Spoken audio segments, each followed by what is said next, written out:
Graça e paz, minha irmã querida do Salmo 128 e meu irmão querido do Salmo 128. Louvado seja o Senhor Jesus pela tua vida e louvado seja o Senhor Jesus pela minha vida. E louvado seja o Senhor Jesus pela vida de todas as intercessoras desse ministério e pela vida dos nossos familiares e pela vida das mantenedoras em nome do Senhor Jesus. E vamos agradecer ao Senhor por mais uma oportunidade que Ele nos dá de estudar a Palavra de Deus. E hoje continuamos aí com números 31, do 9 ao 12. E para você que ainda não me conhece, meu nome é Giovana Cristina, que sou a líder das intercessoras do Relógio Mundial de Oração, que tem por objetivo orar por você e pela sua família, sempre despertando em você a fé de que é orando uns pelos outros que nós seremos curados, e que a oração de um justo ela pode muito em seus efeitos. E quem é o justo? Eu e você, que cremos que Jesus Cristo é o Senhor e Salvador. Então, quando você se inscreve, você já está nos dando autorização espiritual para que possamos orar por você. E sempre no final desse estudo eu pergunto qual a sabedoria para o dia de hoje. E sempre no finalzinho nós fazemos uma oração, mas no finalzinho de hoje eu estarei profetizando, tá? Nós estaremos fazendo declarações em nome do Senhor Jesus. Está bom? Porque nós já estamos no finalzinho do livro de Números, tá, minha irmã e meu irmão? Já caminhando para o final, tá? Em nome do Senhor Jesus.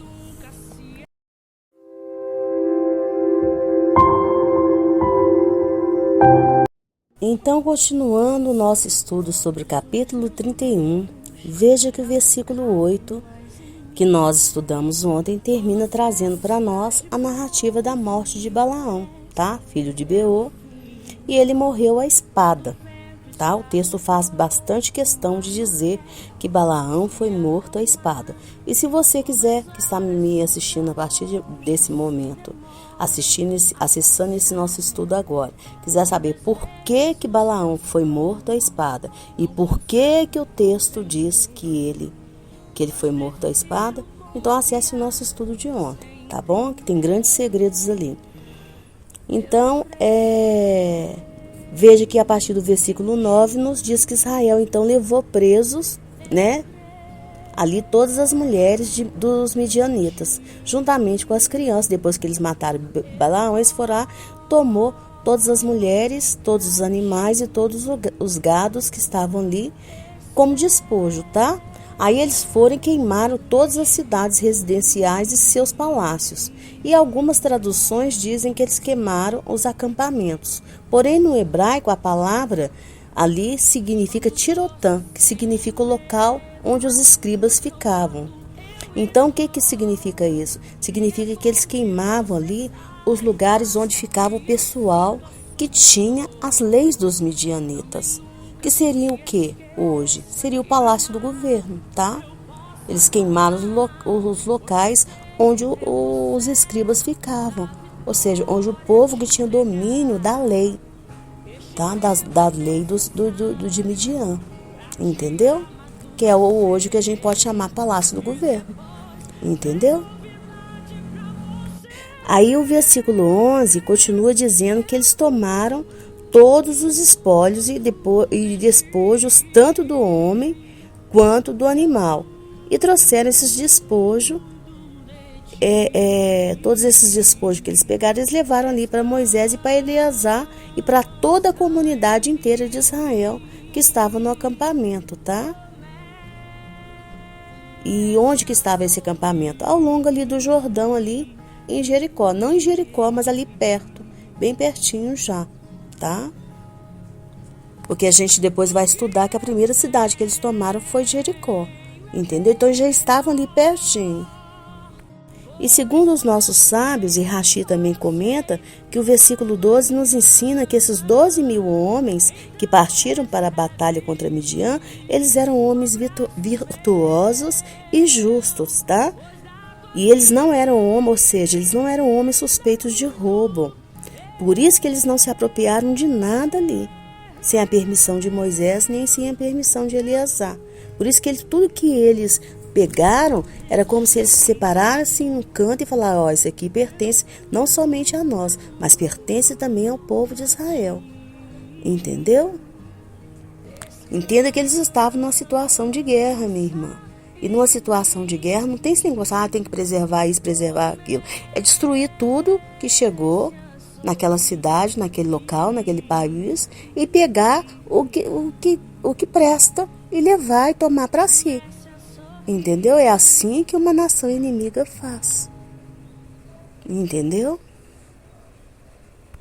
Então veja que aqui o versículo 12 termina com eles saindo da batalha, levando todo aquele despojo, tá? Mas como eles foram recebidos por Moisés e por Eleazar, tá? Que eram os líderes que estavam naquele momento ali na liderança de Israel, vai ser o nosso assunto de amanhã, se o Senhor assim permitir, tá bom? Mas qual é a sabedoria para nós hoje?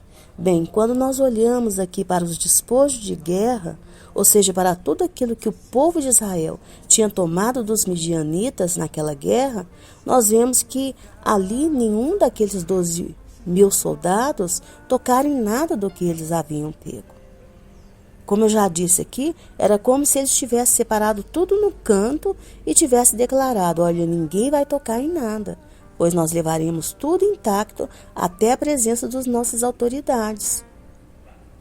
Que naquela época era Moisés e Eleazar e todas as autoridades ali do povo, porque cada chefe de cada tribo tinha um chefe, entendeu?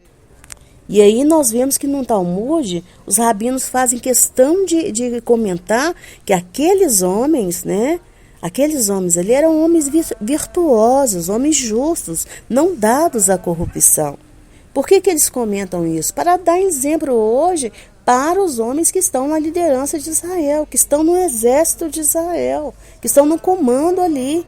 E nós já vimos aqui, quando nós estudamos sobre a distribuição das terras de Israel, o quanto que nós podemos ser passíveis à corrupção, tá? Então aqui nós vemos a força militar, né? Que eram os homens que representavam o exército, que foram separados para aquela guerra, serem preservados ali por meio da integridade, tá? Porque eles saíram do acampamento de Israel em direção a Midian. Saíram para aquela missão de vingança como sendo representantes de todo o povo de Israel e de toda a liderança de Israel. Então é lógico que tudo aquilo que eles obtiveram ali não seria deles, não seria algo particular para eles, mas seria também de todo o povo. Eles estavam ali somente como representante do povo. Eles eram o exército, mas eles eram também representantes de todo o povo. Então tocar naquele espólio ali, naquele despojo ali, como se fosse algo particular, seria um ato de corrupção, tá? E por que eu disse aqui que aqueles 12.000 homens, eles foram separados para a guerra e se preservaram ali por meio da integridade? Porque embora minha irmã e meu irmão, a integridade seja muito associada à honestidade, entenda que a integridade nada mais é do que você se manter dentro da sua coerência, tá?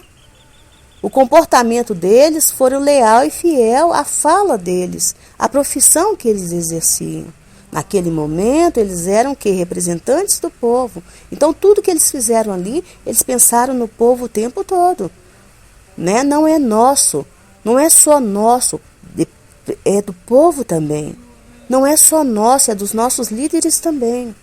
Entenda que quando falamos sobre integridade de um produto, nós estamos dizendo que aquele produto é fiel às suas qualidades, tá? Tipo, se você comprou um forno que ele promete assar um bolo em 20 minutos, ele tem que assar aquele bolo em 20 minutos, senão ele não está cumprindo a integridade dele. Ou seja, ele não está cumprindo aquilo que ele prometeu. Se você, minha irmã, aí compra um creme que promete diminuir os sinais de ruga, né? Um anti-rugas aí, que vai prometer melhorar a sua pele em 2 semanas e não promete, aquele creme não está cumprindo a integridade dele. Não está. Né? Ele prometeu uma coisa, mas não está cumprindo. Entendeu? Se você comprou um celular que prometeu fazer um tanto de coisa, que a câmera prometeu ser aquilo e não está cumprindo, não está dentro da integridade, seria um caso de você reclamar. O problema é que às vezes, minha irmã, nós somos tão incompetentes que nós compramos produtos, os nossos olhos brilham, né? Nós compramos aqueles produtos e de repente nós não temos competência para reclamar a integridade daquele produto, para reclamar no mercado depois. E aqueles que vendem, já sabendo disso, nos enganam o tempo todo, sabendo que nós não temos competência para reclamar aquela integridade. Tem pessoas aí que compram um celular caríssimo, porque a câmera dele é isso, mas será que aquela pessoa que comprou sabe realmente o que significa aquilo? Será que ela sabe? Porque o acelerador dele é assim, assim. Será que ela sabe realmente o que significa aquilo? Será? Não sabe. Ou será que ela sabe se aquele aparelho realmente está cumprindo aquilo que ele prometeu? Não sabe. É o famoso gato por lebre, né? Gato por lebre. Você paga por uma coisa que você não está levando. Então ali aqueles soldados, eles foram íntegros. Porque eles estavam ali como representantes do povo. E eles saíram daquele, levando o despojo como representantes do povo, né? Eles sabiam que eles não poderiam tocar em nada ali. Então eles estavam dentro dessa integridade. Entendeu? Eles foram levantados ali como representantes. O povo não estava na guerra, mas eles estavam na guerra representando cada um deles. Roubar e trair aqueles que os enviaram, né? Era se envolver naquela corrupção. Entendeu? E se eles tirassem alguma coisa dali, eles estariam sendo assim seduzidos por aquelas riquezas. Então, sabe qual é a sabedoria para nós hoje, minha irmã e meu irmão? É orar para cada vez mais por todos aqueles que estão nos representando, tá? Seja os nossos militares, seja os nossos políticos, os nossos pastores, todos que estão nos representando de alguma forma. Sempre tem pessoas, às vezes você tem mania hoje que você fala assim, fulano não me representa. Representa sim, tá? Você está dentro daquela nação, você está dentro daquele país. Se aquela pessoa foi eleita, ela está te representando, sim, queira você ou não. Por isso que você tem que orar por ela sim, por todas as autoridades sim. Não fui eu, você pode dizer sim, você pode dizer, não fui eu que elegi. Aí sim tem um ponto a seu favor, porque você não fez aliança com ele, porque você não deu o seu voto para ele, entendeu? Você não deu o seu voto para ele, então você não tem essa aliança, o seu peso é menor. Um dia eu vou falar sobre isso aqui, eu já fiz um podcast uma vez falando sobre isso, sobre essa aliança espiritual que fazemos com os nossos representantes das nações. Por isso que o voto é algo muito importante, minha irmã. Não desperdice seu voto, tá? Não desperdice, não banalize. Mas ele está te representando sim. A palavra de Deus manda orar por todos que estão revestidos de autoridade. E aí você tem que orar sim, para que eles não sejam dados à corrupção, para que eles não sejam seduzidos pela riqueza. E temos que perdoar, porque talvez se você estivesse no lugar dele, você faria até pior. Julgar, sentar num banquinho separado e ficar julgando as pessoas é muito fácil. Mas eu quero ver estar na posição dela se faríamos diferente. Se faríamos diferença. Não é? Então vamos, enquanto nós estamos em outro banco, em outra posição, vamos fazer o que o Senhor nos mandou, né? Que é orar por todos aqueles que estão revestidos de autoridade. É orar, é clamar, né? É clamar para que eles não sejam dados à corrupção. A corrupção, os nossos olhos, eles brilham. Brilham. Quando nós vemos riquezas, quando nós vemos coisas boas. Sim. Eu vou contar aqui um caso muito, muito semelhante. Eu já vendi semijoias. E eram semijoias assim maravilhosas, coisas lindas. E uma vez eu peguei assim uma semijoia para vender, a coisa mais linda. Parecia um brilhante. E eu não consegui vender, eu precisava vender, eu não consegui vender aquela semijoia linda, maravilhosa. Eu falava assim, Jesus, por que eu não estou vendendo? O Senhor falou comigo, porque você cobiçou. Todas as vezes que você pegar uma e que você cobiçar, fique para você. Porque você colocou nela o peso. Então, antes de você sair da sua casa para você ir lá buscar o produto, ore primeiro, para que você não venha cobiçar nada, porque se você cobiçar, você não vai conseguir vender. Aí eu falei, Jesus, é verdade. Jesus, é verdade. Aí eu peguei e fiquei com aquela joia para mim, aquela semi-joia para mim. E depois que eu fiquei para mim, o que eu fiz? Enjoei dela e dei de presente para outra pessoa. Porque geralmente eu não gosto muito de muito baladac, nada, só por um tempo que eu fiquei. Mas eu tomei aquilo como lição. Porque nós podemos cobiçar o tempo todo. Nós somos passíveis, minha irmã, a inveja, a cobiça, tudo isso, a corrupção. Falar dos outros é muito fácil. Falar dos nossos políticos é muito fácil. Falar das nossas autoridades é muito fácil. O difícil é estar na posição deles e fazer diferença. Então, se hoje, quando nós estamos nessa posição aqui, de pessoas que podemos orar, não estamos no lugar deles, mas estamos na posição de igreja, que podemos orar, vamos orar. Aleluia. Obrigada, Jesus, que eu não estou no lugar deles, eu posso orar. Amém? Amém?